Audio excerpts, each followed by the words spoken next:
नमस्कार, मैं जितेंद्र चतुर्वेदी। आखिर राहुल गांधी ने गोल पोस्ट क्यों चेंज कर दिया?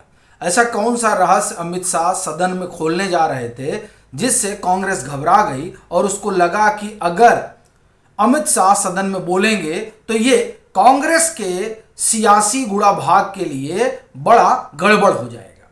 तो वो क्या रहस्य है जो वो खोलने जा रहे थे जिससे कांग्रेस डर गई थी, ये समझेंगे या भी जानेंगे कि अब सीआरए बिल का क्या हुआ, चूंकि इसकी बड़ी चर्चा हो रही है। साथ ही साथ डिलिमिटेशन पर भी बात करेंगे, क्योंकि उसके लिए यह बात आई कि साहब 360-62 जुटा लिया गया है, तो अब कहां पर देरी है, किस बात का विलंब है। तीसरी जो चौथी आप कहें कि बड़ी बात है वो ये कि साहब ये झारखंड में क्या हो रहा है। और पांचवा जो प्रश्न है वो सीजीपी से जुड़ा हुआ है, अभिजीत दीपके से जुड़ा हुआ है और उस पूरे आंदोलन से जुड़ा हुआ है जो खड़ा किया गया था जंतर मंतर पर।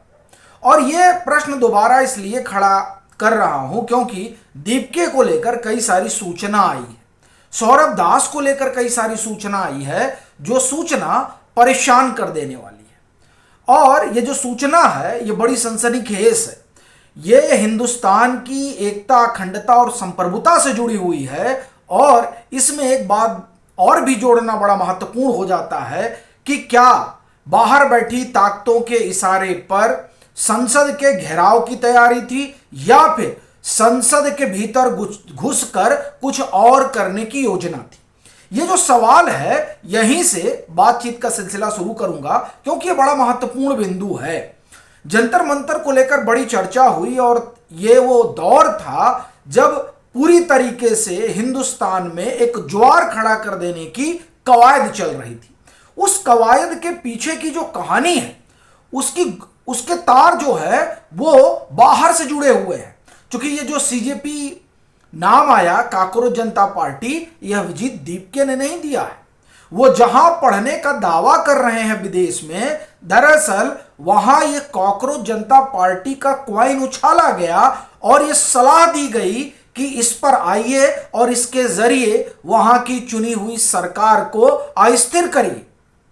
और ये बात किसी से छिपी नहीं है कि सौरभ दास को कहां कहां से फंड मिल रहा है, इस पर सोशल मीडिया पर बतेरी चर्चा हो रखी है। तो नाम विदेशी ताकतों ने दिया, पैसा विदेशी ताकतों ने दिया और उतार दिया जंतर मंतर पर इस बात के लिए कि ऐसा उपद्रव मचाओ, ऐसा तांडव मचाओ कि बीजेपी का जो कोर है वो खिसक जाए। यानी जो मिडिल क्लास है, आप देखिए शहरों में बीजेपी का स्ट्रांग होल्ड है। तो अगर किसी पार्टी को, किसी सरकार को पलटना है तो उसका सबसे बेहतरीन तरीका यह है कि उसके कोर को हिला दिया जाए। और दरअसल यही कोशिश हुई हिलाने की और उसके टूल जो बने वो दीपके बने, सौरभ दास बने और ये आशुतोष रंका सरीके लोग बने। ये देखिए, ये विजय पटेल, उन्होंने लंबी चौड़ी जानकारी साझा की। अभिजीत मित्रा ने बहुत कुछ लिखा है। सौरभ दास को लेकर तो बाकायदे कह रहे हैं कि जिसके यहां वो रह रहे हैं वो तो बहुत पहले उसका निधन हो चुका, तो फिर किस हैसियत से रहा जा रहा जहां वो रह रहे हैं। और उससे भी बड़ी बात यह है कि झारखंड में इतना बड़ा आंदोलन चला, बताइए, वहां लाठियां बरसाई जा रही हैं। जब हम आपसे बात कर रहे हैं उस समय विधानसभा के पास जुटे छात्रों को हटाने के लिए बल प्रयोग किया गया, लेकिन आप देखिए कि किसी का मुंह नहीं खोल रहा है, सिर्फ रस्म अदायगी हो रही है।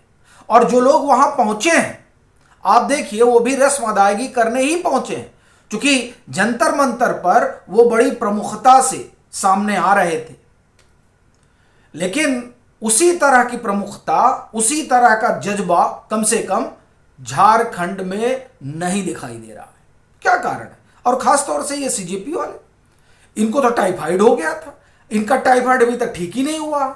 सुन रहे हैं ये फिर कहीं और जुटान करने जा रहे हैं, लेकिन झारखंड की तरफ जो है नहीं जाएंगे। क्यों नहीं जाएंगे? क्योंकि आका का आदेश नहीं है। देखिए, जब आदेश जैसा होता है वैसे तो किया जाता है। अभी देखिए कई तरह के सवाल उठ रहे हैं और दोनों तरफ से सवाल उठ रहे हैं। देखिए, छात्र छात्र होता है, ना वो हमारा होता है ना तुम्हारा होता है, लेकिन प्रश्न तब गंभीर हो जाता है कि जो लोग जंतर मंतर पर जुटे थे उसमें स्वाभाविक सी बात है छात्र थे, लेकिन छात्रों के कंधे पर जो लोग बंदूक रखकर चलाना चाहते थे उन लोगों के क्या इरादे थे, वो किस इरादे से आए थे। आखिर क्या वजह है कि अमृतसर के जो पुलिस कमिश्नर रहे, अब तो उनका ट्रांसफर हो गया, उन्होंने क्यों यह कहा कि आईएसआई का एक मॉड्यूल था जिसमें कुछ बच्चे थे वो जंतर मंतर पहुंचे थे और वहां कुछ करना चाहते थे। उन्होंने तो सिर्फ इतना ही इशारा दिया था। अभी वो जांच करते तो सारी बात निकल कर आती कि दरअसल जंतर मंतर के उस जुटान से क्या इरादा था। तो प्रश्न यही है कि एक प्रोटेस्ट जो रांची में हो रहा है उसका आप आकार प्रकार देखिए, और एक जो यहां हुआ, यहां साहब सबके लिए जो है स्विगी जोमेटो फ्री था, सबके खाने आ रहे थे खाना खाने के लिए, लेकिन जो झारखंड में उनके लिए कौन गया भाई? आखिर में ये जो जंतर मंतर पर थे इनके लिए कहां से भोजन आ रहा था, कौन भोजन मुहैया करा रहा था? और अगर वो वाकई में छात्रों का हमदर्द था जो जंतर मंतर में तमाम डिलीवरी भिजवा रहा था, तो वो हमदर्दी रांची के छात्रों के साथ क्यों नहीं है? आखिर क्या वजह है कि जिस तरह से लुटियन टीले पर कई सांसदों के यहां मेस चल रहे थे, वो मेस जो है वो रांची तक भोजन क्यों नहीं पहुंचा पा रहे हैं? ये सवाल है, और ये सवाल अब जनमानस में मथने लगा है, क्योंकि बड़े करीने से एक कवायद हुई थी ये बात स्थापित करने की कि इस सरकार के खिलाफ जो है मुहिम छिड़ गई है। अब वो चीजें समझ में आ रही हैं, निकल कर सामने आ रही हैं कि मुहिम छिड़ी थी या छेड़ी गई थी, और छेड़ने वाले कौन लोग थे। अब तो सब जो है एक्स पे पड़ा हुआ, आप जाकर आराम से देख सकते हैं कि किसके क्या इरादे थे। तो ये देखिए, झारखंड और जंतर मंतर का, या हम कहें रांची और जंतर मंतर का तुलना बड़ा जरूरी है। और यहीं से सवाल खड़ा होता है कि क्यों राहुल गांधी भाग गए। और अकेले नहीं है भागने वाले, बहुत लोग भागेंगे भी। आप देखिए, लाठी खाने कोई नहीं पहुंचा, हालांकि यहां भी कोई नहीं पहुंचा था, वहां भी कोई नहीं पहुंचा, लेकिन जो लोग यहां के लाठी पर भर्त्सना कर रहे थे, आलोचना कर रहे थे, क्या वो लोग अब हेमंत सोरेन का इस्तीफा मांगेंगे? देखिए, ये सवाल बड़ा वाजिब है, और ये इसलिए है चूंकि आप चाहते हैं कि केंद्रीय गृह मंत्री अमित शाह जवाब दें। अच्छा, मजेदार चीज देखिए, आप तय हो गया 1:30 बजे के आसपास केंद्रीय गृह मंत्री अमित शाह ने तय किया कि हम आएंगे, बोलेंगे, बात करेंगे छात्रों पर। फिर पलट क्यों गए? क्यों कांग्रेस को लगा कि नहीं नहीं नहीं नहीं नहीं, नहीं बात नहीं करनी चाहिए? फिर उसमें राम मंदिर भी आ गया, और उसमें यह आ गया कि साहब राम मंदिर है, अब इस पर प्रधानमंत्री नरेंद्र मोदी बोले, वो आकर माफी मांगे। मतलब ये क्या चल रहा है? सवाल ये है, संसद चल रहा है, या फिर जिसका जो मन कहे वो खड़ा हो जाए और बता दे कि आपको इस पर बोलना है, वो बोला जाए। अब किसी को खराब लगेगा, बोलेगा वो नेता प्रतिपक्ष है। बात सही, वो नेता प्रतिपक्ष है, इसीलिए उम्मीद ये रखी जाती है कि एक बार जो बात तय हो जाए उसी पर चर्चा हो। भाई लाठीचार्ज किसने करवाया, क्या कुछ हुआ, उस पर बोलने के लिए अमित शाह तैयार हम आ रहे हैं, बोलेंगे। फिर सुनेंगे आप क्यों नहीं? ये सवाल है ना, किस बात का डर था? देखिए, डर बड़ा साफ था। आप एक लाठीचार्ज पर बात करेंगे तो दूसरे लाठीचार्ज पर बात क्यों नहीं करेंगे? आप एक आंदोलन की बात करेंगे तो दूसरे की क्यों नहीं करेंगे? दूसरा जो हो रहा है उस दूसरे में हेमंत सोरेन को, जो मुख्यमंत्री हैं, उनके साथ कोई भद्रता नहीं की जा रही है, किसी से कोई इस्तीफा नहीं मांगा जा रहा है। सिर्फ जो वहां का पब्लिक सर्विस कमीशन है उसमें जो अनियमितता हुई है उस बाबत सीबीआई जांच की मांग हो रही है, बस इतना है। वो तो आपकी तरह नहीं कह रहे हैं कि धर्मेंद्र प्रधान का इस्तीफा चाहिए, और ना अरविंद केजरीवाल की तरह ये कहा जा रहा है कि दरअसल जंतर मंतर पे जो जुटे थे वो प्रधानमंत्री नरेंद्र मोदी को ठोकने के लिए जुटे थे। ये भी कोई नहीं बोल रहा। वहां तो बड़ी सहजता से और बड़े चुटीले अंदाज में हेमंत सोरेन सरकार से सवाल पूछा जा रहा है, बड़ी शालीनता और सहजता से। वहां भी आंसू गैस के गोले चले, वहां भी जो है लाठीचार्ज, मतलब वो तो छुपा ही नहीं है किसी से। तो आप कैसे जो है इसको डिफेंड कर पाएंगे? जब अमित शाह बोलना शुरू करेंगे, कैसे आप डिफेंड करेंगे? आप आहत हैं, ठीक है, आप झारखंड मुक्ति मोर्चा से समर्थन वापस लीजिए, सरकार गिरा दीजिए। ये आपके लिए बेहतरीन मौका है, आप सरकार गिरा दीजिए। और अगर उस सरकार को दोबारा बनाने के लिए बीजेपी मदद करती है तो बीजेपी एक्सपोज हो जाएगी। और आप अगर समर्थन वापस ले लेते हैं तो आप तो छात्रों के मसीहा बन जाएंगे। ये कंडेम करने का क्या मतलब है? सीधे इस्तीफा ले लीजिए, इस्तीफा मांगिए और समर्थन वापस ले लीजिए। यह तरीका है। संकट क्या है कि जब अमित शाह बोलते तो सारी बातें आती और फिर ये ओपिनियन बनता, ये नैरेटिव बनता कि बात तो सही कर रहे हैं अमित शाह। अगर अमित शाह से जवाब मांगा जा रहा है, अमित शाह से इस्तीफा मांगा जा रहा है, तो कांग्रेस जो है वो हेमंत सोरेन से इस्तीफा क्यों नहीं मांग रही है?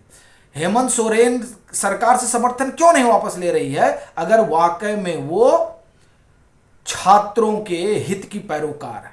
दरअसल यही सवाल ड्रॉ होता, और ये सवाल जब ड्रॉ होता तो कांग्रेस के लिए मुसीबत बढ़ जाती, क्योंकि फिर ये सवाल झारखंड तक नहीं रहता, सवाल आगे जाता और अभिव्यक्ति की जो बात हो रही है उस पर भी सवाल उठता कि साहब अभिव्यक्ति की आज़ादी क्या सिर्फ उन्हीं स्टेटों में लागू होगी जहां बीजेपी की सरकार है या बीजेपी समर्थित सरकार है? जहां कांग्रेस की सरकार है क्या वहां इन सब का कोई मायने नहीं है?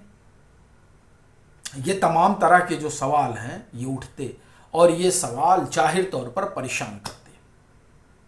इसलिए गोल पोस्ट बदल दिया गया कि साहब चर्चा हो ही ना, क्योंकि चर्चा होगी तो सबका पोल पट्टी खुलेगा। अब बड़ी चीज ये है कि चलिए सब तो ठीक रहा, एफसीआरए का क्या हुआ? बड़ी चर्चा आप लोग कर रहे हैं, बड़ा शोर मचा रहे हैं, कई लोग कह रहे हैं कि अमित शाह डर गए। आपको लगता है, मेरा सवाल है आपसे, आपको लगता है कि अमित शाह डर गए? क्या आप वाकई में ऐसा जो एक विमर्श गढ़ा जा रहा है उस विमर्श में है?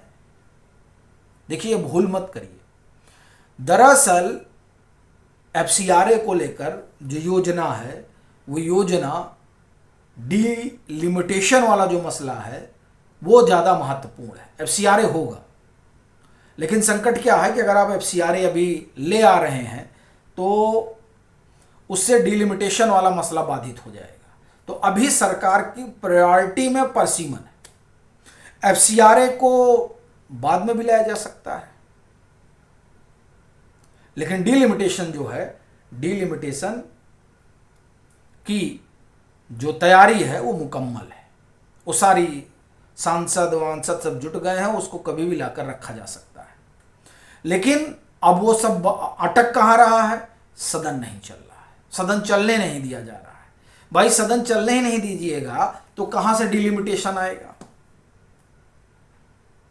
और कहां से एफसीआरए पर बात होगी? कोई बात करने को तैयार है?